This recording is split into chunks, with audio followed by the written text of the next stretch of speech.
ॐ कृष्णाय वासुदेवाय हरे परमात्मने प्रणतक्लेशनाशाय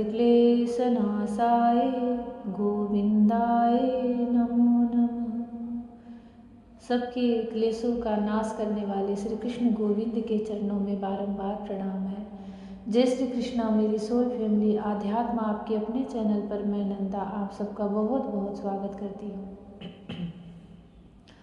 श्रीमद् भागवत महापुराण का 7वां स्कंद चल रहा है।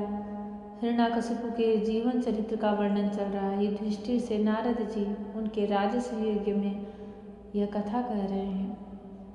नारद जी कहते हैं, युधिष्ठिर, हिरण्याकशिपु के 4 पुत्र में सबसे छोटा पुत्र प्रहलाद भगवान विष्णु के परम भक्त थे।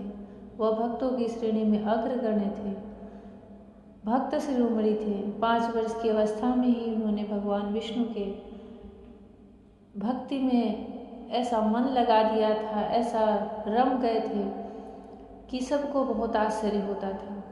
और वह गुरुकुल में भी अपने साथ साथ जो दैत्य असुरों के पुत्र थे, बालक थे, उनको भी हरि शिक्षा देते थे।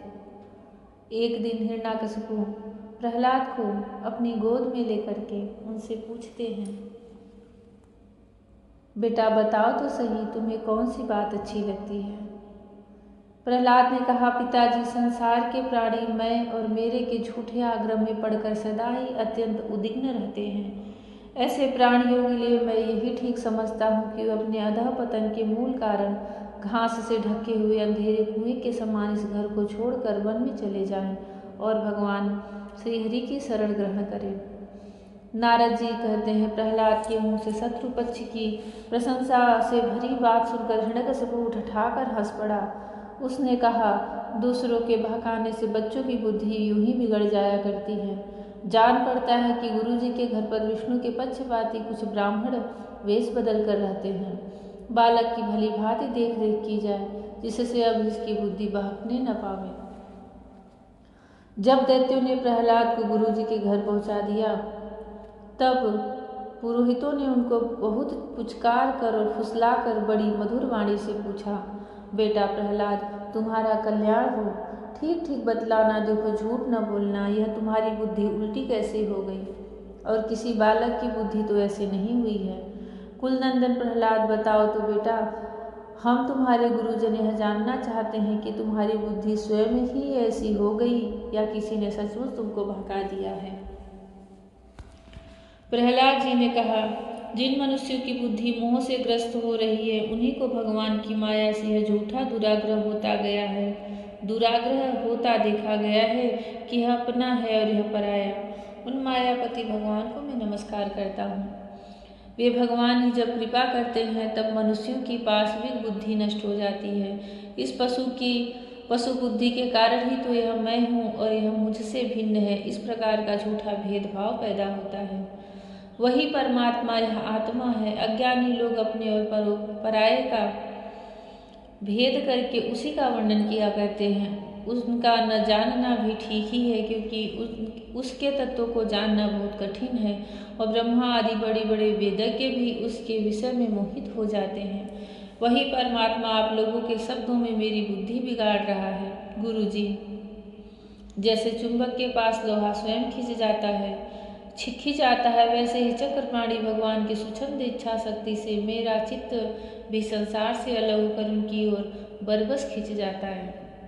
नारद जी कहते हैं, परम ज्ञानी प्रहलाद अपने गुरुजी से इतना कहकर चुप हो गए। पुरोहित बेचारे राजा के सेवक एवं पराधीन थे, वे डर गए। उन्होंने क्रोध से प्रहलाद को झिड़क दिया और कहा, अरे कोई मेरा वेद तो लाओ, यह हमारी कीर्ति में कलंक लगा रहा है। इस दुर्बुद्धि कुलांगर को ठीक करने के लिए चौथा उपाय दंड ही उपयुक्त होगा। दैत्य वंश के चंदन वन में यह कांटेदार बबूल कहाँ से पैदा हुआ?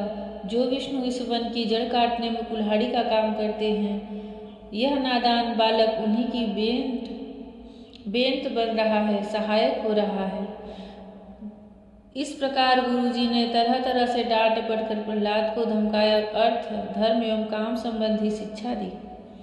कुछ समय के बाद जब गुरुजी ने देखा कि प्रहलाद ने साम दाम भेद और दंड के संबंध की सारी बातें जान ली है, तब वे उन्हें उनकी माँ के पास ले गए। माता ने बड़े लाड प्यार से उन्हें नहला धुलाकर अच्छी तरह गहने कपड़ों से सजा दिया।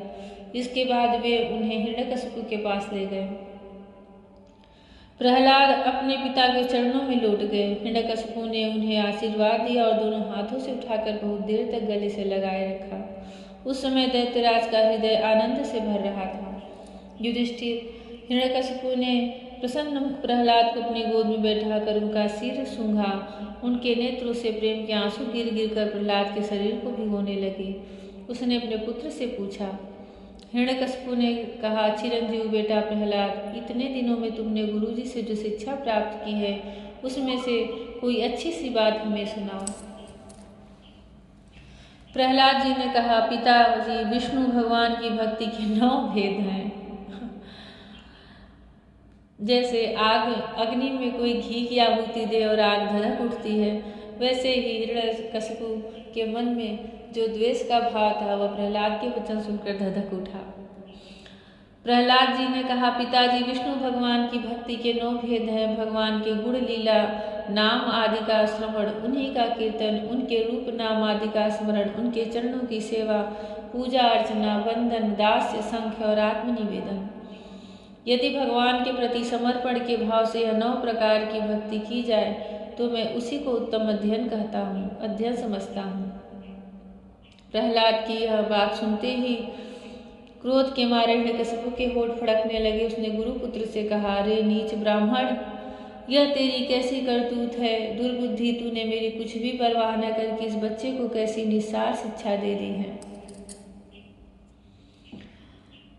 अवश्य है तू हमारे शत्रुओं के आश्रित है। संसार में ऐसे दुष्टों की कमी नहीं है जो मित्र का बाना धारण कर छिपे छिपे शत्रु का काम करते हैं, परंतु उनकी कलई ठीक वैसे ही खुल जाती जैसे छिपकर पाप करने वालों का पाप समय पर रोग के रूप में प्रकट होकर उनकी पोल खोल देता है। गुरुपुत्र ने कहा, इंद्र शत्रु, आपका पुत्र जो कुछ कह रहा है वह मेरे या और किसी के भकाने से नहीं कह रहा है। राजन, यह तो इसकी जन्मजात स्वाभाविक बुद्धि है। आप क्रोध शांत कीजिए, व्यर्थ में हमें दोष न लगाइए। नारद जी कहते हैं, युधिष्ठिर, जब गुरुजी ने ऐसा उत्तर दिया तब हिरण्यकशिपु ने फिर प्रहलाद से पूछा, क्यों रे? यदि तुझे ऐसी अहित करने वाली खोटी बुद्धि गुरुमुख से नहीं मिली तो बता कहाँ से प्राप्त हुई? प्रहलाद जी ने कहा, पिताजी, संसार के लोग तो पिसे हुए को पीस रहे हैं, चबाए हुए को चबा रहे हैं। उनकी इंद्रियां वश में न होने के कारण वे भोगे हुए विषयों को ही फिर भोगने के लिए संसार और घोर नरक की ओर जा रहे हैं। ऐसे गृहाशक्त पुरुषों की बुद्धि अपने आप किसी के सिखाने अथवा अपने ही जैसे लोगों के संग से भगवान श्री कृष्ण में नहीं लगती। जो इंद्रियों से दिखने वाले ब्राह्य विषयों को परम इष्ट समझकर मूर्खतावश अंधों के पीछे अंधों की तरह गड्ढे में गिरने के लिए चले जा रहे हैं और वेदवाणी रूप रस्सी के काम कर्मों के दीर्घ बंधन में बंधे हुए, उनको यह बात मालूम नहीं कि हमारे स्वार्थ और परमार्थ भगवान विष्णु ही हैं। उन्हीं की प्राप्ति से हमें सब पुरुषार्थों की प्राप्ति हो सकती है। जिनकी बुद्धि भगवान के चरण कमलों का स्पर्श कर लेती है उनके जन्म मृत्यु रूप अनर्थ का सर्वथा नाश हो जाता है, परंतु जो लोग अकिंचन भगवत प्रेमी महात्माओं के चरणों की धूल में स्नान नहीं कर लेते उनकी बुद्धि काम्य कर्मों का पूरा सेवन करने पर भी भगवत चरणों का स्पर्श भी नहीं कर सकती। जय श्री कृष्ण।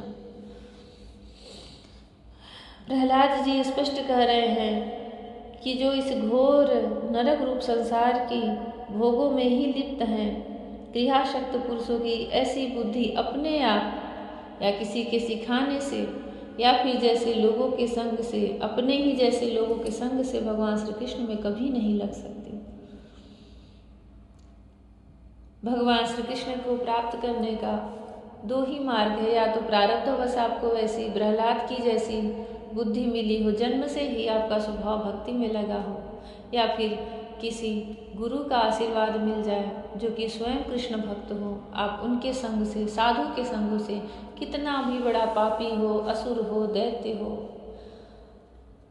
चाहे कितने बुरे कर्म किए हो, पर साधु के संग में उसकी सारे दोष धुल जाते हैं, उसकी बुद्धि निर्मल हो जाती है, वाणी निर्मल हो जाती है, हृदय निर्मल हो जाता है। और ऐसा ही पुरुष भगवान श्री कृष्ण में अपनी भक्ति, अपना अनुराग लगा सकता है। भगवान श्री कृष्ण हमें भी अपने भक्तों का संग प्रदान करें, हम पर अपनी कृपामयी दृष्टि बरसाएं, राधा रानी हम पर प्रसन्न हो। भगवान श्री कृष्ण सबका श्रीमद् भागवत महापुराण पूर्ण कराएं। जय श्री कृष्णा, राधे राधे, जय श्री कृष्णा, हरि ओम।